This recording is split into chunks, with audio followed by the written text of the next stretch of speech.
Kalau kemarin gua rakit PC 5 jutaan, di video kali ini kita rakit yang lebih murah lagi. Di bawah 4 juta.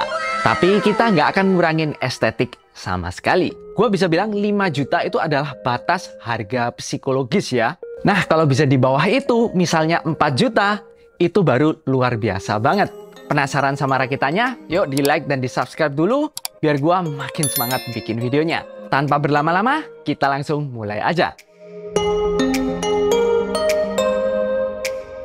Oke, sebelumnya rakitan kita putih semua. Bosen dong? Masa warna putih terus? Kali ini kita pakai casing warna hitam. Namanya Segotep Gremlin. Ini casing yang underrated banget.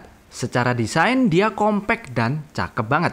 Bagian sampingnya udah tempered glass dan bukanya itu pakai magnet ya. Jadi lebih gampang akses komponennya. Untuk bagian depannya juga bisa dibuka ya. Dan kita udah dapet total 3 kipas. Jadi 2 di depan dan 1 di belakang. Front I/O-nya juga nggak pelit. Buat harganya ini lengkap banget. Ada 3 USB sama port audio. Dan bagian atasnya udah ada filter debunya ya. Kalian juga bisa tambah 2 kipas lagi.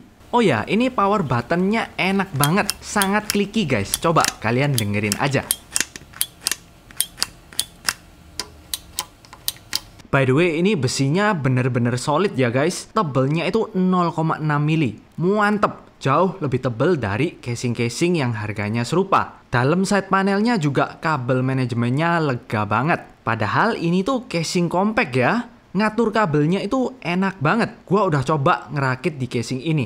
Bener-bener lega ruangannya. Mesh bagian depannya ini juga super solid.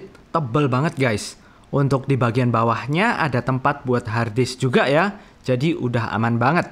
Oh ya, kalian juga bisa pamerin PSU kalian ya di bagian bawah. Karena ini tuh ada lubangnya. Nah, untuk rakitan 4 juta kali ini, kita pakai Ryzen 5 3400G sebagai otak dari segalanya. Plus ini juga ada iGPU-nya yang sangat mampu banget buat game AAA. Gua cerita sedikit kenapa akhirnya gua pilih CPU ini. Pertama, tentunya gua dapet di harga yang murah banget. Cuman Rp1.080.000. Selain itu, gua juga udah riset cukup lama ya. Kenapa CPU ini worth banget? Mungkin kalian tanya, kenapa kok nggak pakai 4600G atau 5600G? Jawabannya gua liatin aja di sini ya. Ini adalah performa gaming dari ketiga CPU ini. Kalian bisa lihat bedanya itu tipis banget guys. Kalau cuma 5-8 FPS aja, tapi nambah duitnya itu banyak banget. Bisa 700 sampai 1 juta, sama sekali nggak worth it menurut gua. Makanya pilihannya adalah CPU yang satu ini. Untuk motherboardnya gua pilih B450M dari MSI. Sebenarnya kalau kalian mau hemat, ambil A320M nggak apa-apa sih. Bekasnya banyak banget dan harganya itu murah-murah. Tapi gua pribadi pilih B450M MSI ini karena fitur RAM-nya guys. Bisa sampai speed tinggi banget. Dan ada fitur memory try-it. Selain itu ya suka warnanya aja. Warna hitam yang cocok sama rakitannya. Dan harganya ini nggak sampai 900.000. Nah, komponen berikutnya ini adalah MVP dari rakitan ini. Tanpa komponen ini, rakitan ini nggak jadi apa-apa guys. Ini adalah PSU dari Segotep yang tipe AN400W. Harganya itu cuma 300 ribuan. Tapi garansinya udah nyampe 3 tahun. Gila sih, harganya gokil banget. Tapi meskipun harga budget, jangan salah ya guys ya. Ini tuh udah full range.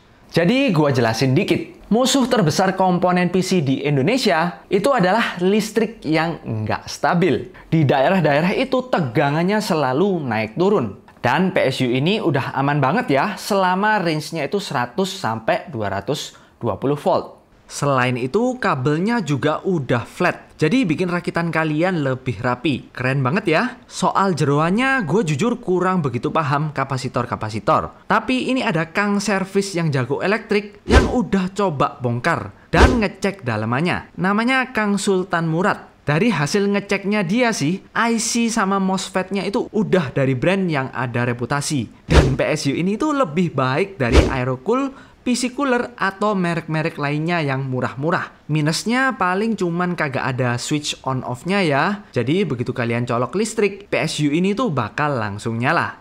Tapi jujur gua rekomen banget guys. Gua sendiri udah coba pakai ini hampir 2 minggu, no problem sama sekali dan lancar banget. By the way, meskipun 400 watt, PSU ini bisa banget loh buat jalanin GPU kalau kalian pengen upgrade. Antara lain RTX 3050 ini masih bisa, atau GTX 1660 Super juga masih bisa. Kalau kalian mau cari apa aja sih GPU yang bisa 400 watt, kalian tinggal cek aja di tag power up. Contohnya ya RTX 3050 ya. Ini bisa pakai 400 watt atau GTX 1660S. Juga bisa banget kalau kalian mau upgrade ke depannya. Komponen berikutnya buat mendinginkan CPU-nya, kita pakai cooler Segotep Tower T6. Ini juga udah warna hitam ya, dan ada ARGB-nya juga. Selain itu, ini udah bisa untuk berbagai platform. Dari Intel 1700 sampai dengan AM5. Harganya terjangkau banget dan heat pipe-nya ini udah 6 biji guys. Untuk harganya ini tuh nilai plus banget. Jadi performanya juga bakal mantep. Nanti kita cek aja. Untuk RAM-nya wajib kita pakai 16 GB ya, karena ini pakai iGPU. Jadi memori kalian itu bakal kepotong. Kalian bisa pakai RAM yang telanjang gini atau yang bagusan. Yang penting speednya 3200 dan dual channel ya, wajib. Karena iGPU itu suka dual channel dan speed tinggi. Nah, komponen-komponen berikutnya ini nggak wajib ya. Yang pertama, untuk memudahkan kita rakit nanti, kita bakal pakai ARGB dan PWM controller dari Segotep. Ini itu bikin ngatur kabel-kabel ARGB sama PWM lebih mudah guys. Harganya cuma 100 ribuan, tapi fungsinya itu sangat membantu kita. Terutama buat perkabelan yang ruwet nanti ya. Terakhir, ini juga berguna buat ganti-ganti lampu RGB kalian pakai tombol reset. Kalau mobo kalian itu nggak ada ARGB header ya. Berikutnya, sekali lagi ini nggak wajib. Karena ternyata bagian depannya itu agak kosong ya, kita tambahkan kipas 14 cm. Salah satu tips buat ngerakit PC ya, rakitan PC kalian itu nggak akan kelihatan cakep kalau masih kopong-kopong guys. Harus padat, baru rakitan itu kelihatan solid dan cakep. Makanya kalian bisa pakai kipas ini supaya lebih padat karena di depannya ini udah support kipas 14 cm. Komponen terakhir yang nggak wajib ini adalah sleeve cable extension. Gunanya cuman bikin lebih cakep aja sih. Nggak pakai ini juga nggak masalah kok. PC kalian tetap bisa jalan. Oke, jadi itu tadi komponen-komponennya. Sekarang kita langsung rakit aja. Pertama kita pasang bracket coolernya dulu. Karena ini pakai AM4, kita pakai yang ini. Langsung kita baut aja ke 4 sisinya. Kemudian kita pasang RAM-nya sampai bunyi klik. Terus lanjut kita pasang coolernya ya. Jangan lupa lepas bracket bawaan AM4-nya. Terus kita lepas dulu plastik ini ya. Sebelum dipasang, kita tes orientasi coolernya dulu. Gua bakal pasang kayak gini ya. Kelihatan tulisan Segotepnya kayak gini. Oke, langsung aja kita kasih pasta thermal. Terus kita langsung pasang. Tinggal ketatin aja bautnya. Lanjut kita pasang motherboardnya ke casingnya, tapi sebelumnya kita pasang back panelnya dulu. Dan kita taruh mobonya, jangan lupa dibaut ke 4 sisinya. Nah, mobonya udah terpasang, kita lanjut pasang PSU-nya nih. Nah, gua pasangnya kayak gini ya posisinya supaya merek PSU-nya kelihatan di lubangnya nanti. Jangan lupa kalian baut ke casingnya. Sekarang kita atur kabelnya supaya nanti gampang colokinnya. Terus gua rapiin kabel yang nggak kepake ya. Karena nggak ada GPU, kita simpen aja kabel PCIe-nya. Untuk SSD, gua bakal pakai SSD biasa ya, yang biasanya gua pakai buat test bench. Next, gua mau pasang kipas 14 cm-nya di depan. Sedangkan yang 12 cm-nya gua bakal lepas, nanti gua pindah ke atas untuk exhaust. Nah, ini adalah perbedaannya ya. Kalau pakai kipas yang 14 cm, ini kelihatan lebih padat aja. Gimana menurut kalian? Oke, kita lanjut pasang kipas yang 12 cm di atas ya. Terus jangan lupa kita pasang kipas CPU coolernya juga. Terakhir gua mau atur kabel ARGB-nya sama PWM-nya. Nah, seperti yang gua bilang tadi ya, kalian lihat ini kabelnya bulat banget guys. Dengan adanya controller plus hub gini, jadi bikin hidup kita itu lebih mudah. Kalian tinggal colok-colok aja, terus taruh controllernya di dalam. Jangan lupa buat sambung reset SW-nya ya ke controllernya. Oke, udah selesai semua. Gua bakal rapiin kabelnya sedikit-sedikit Dan kontrolernya gua taruh di bagian sini ya, karena udah ada magnetnya, dia langsung nempel.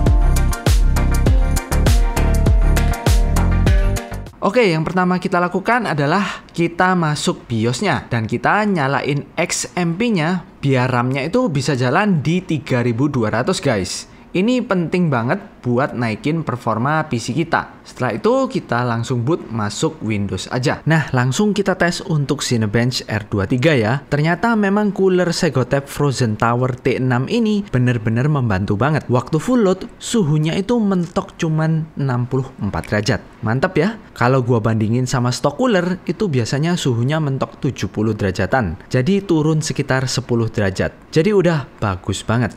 Untuk skor Cinebench-nya memang kurang greget ya CPU lama ini. Kalau kalian memang bukan pakai ngegame untuk kerja atau konten kreator, jelas mending pakai Ryzen 5 5600G. Tapi kalau cuma ngegame, ya value-nya lebih baik 3400G. Nah, berikutnya yang ditunggu-tunggu nih. Kita coba ngegame langsung di game AAA yang katanya super berat, Cyberpunk 2077. Di resolusi Full HD, preset low, FSR on, frame generation on, kita dapat FPS di atas 30 nih. Cuman sekali-sekali aja ngedrop di bawah 30. Sangat playable banget. Dan kalau kalian mau FPS-nya lebih tinggi, bisa banget kalian drop resolusi PC kalian jadi 720p. Dijamin FPS-nya bisa 40 sampai 60 FPS. Lebih mantap lagi.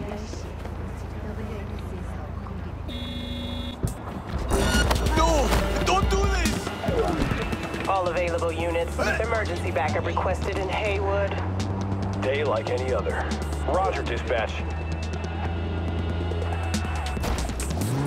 All units be advised. Suspect remains in the vicinity.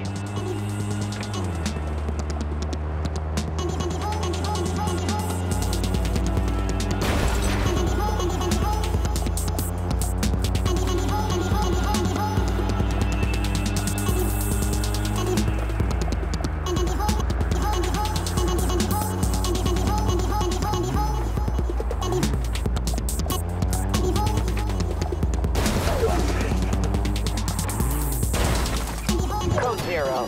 I repeat, code 0 in this area. All units resume normal duties.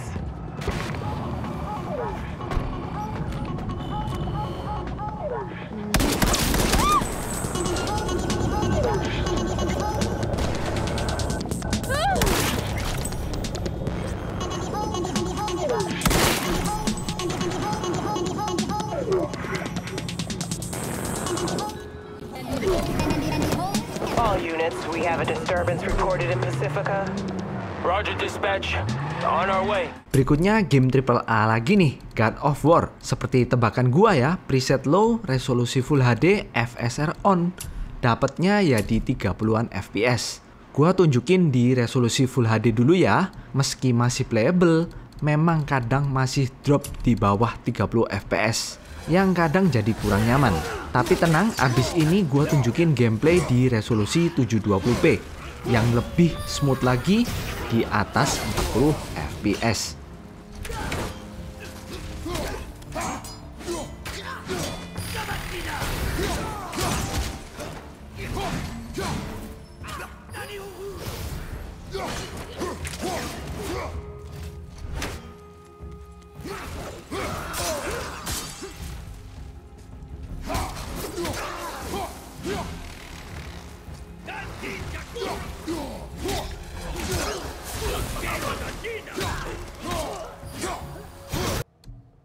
Nah, ini udah gua ganti resolusinya jadi 720p dan kalian langsung lihat aja ya.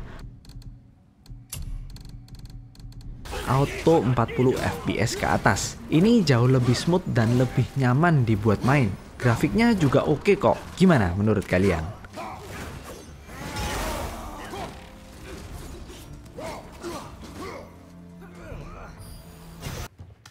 Next, game Resident Evil 4, resolusi 720p, preset low, FSR on. Seharusnya kalian udah bisa nebak ya FPS-nya. Yes, ini dapat 40-an FPS. Udah mantep ya.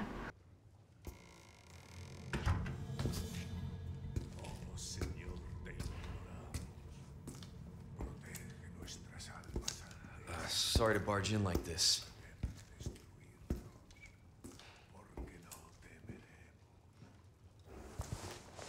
Busco a policía. ¿Vino aquí?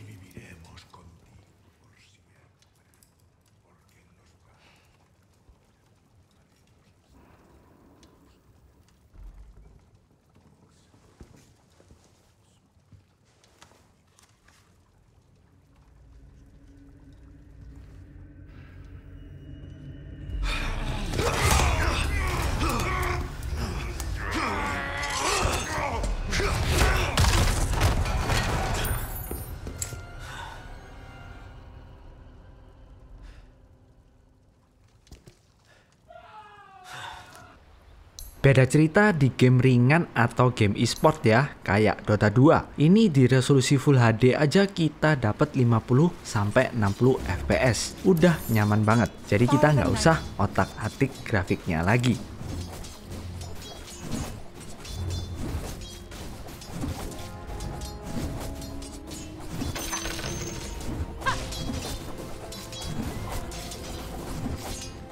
Heads up.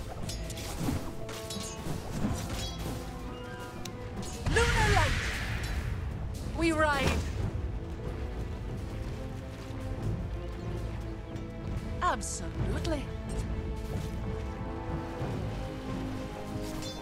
Oke, ini adalah data FPS dari beberapa game yang udah gua tes. Gua bisa ambil kesimpulan kalau game AAA FPS-nya bakal bagus banget kalau kita resolusinya itu 720p. Jadi bisa antara 40 sampai 60 fps. Tapi kalau game lawas atau game e-sport, kita bisa dapat 50 sampai 60 fps-an di resolusi Full HD. Overall, kalau gua puas sih dengan kemampuan Ryzen 3400G ini. Apalagi di harga 1 jutaan ya, tanpa GPU udah bisa main game AAA.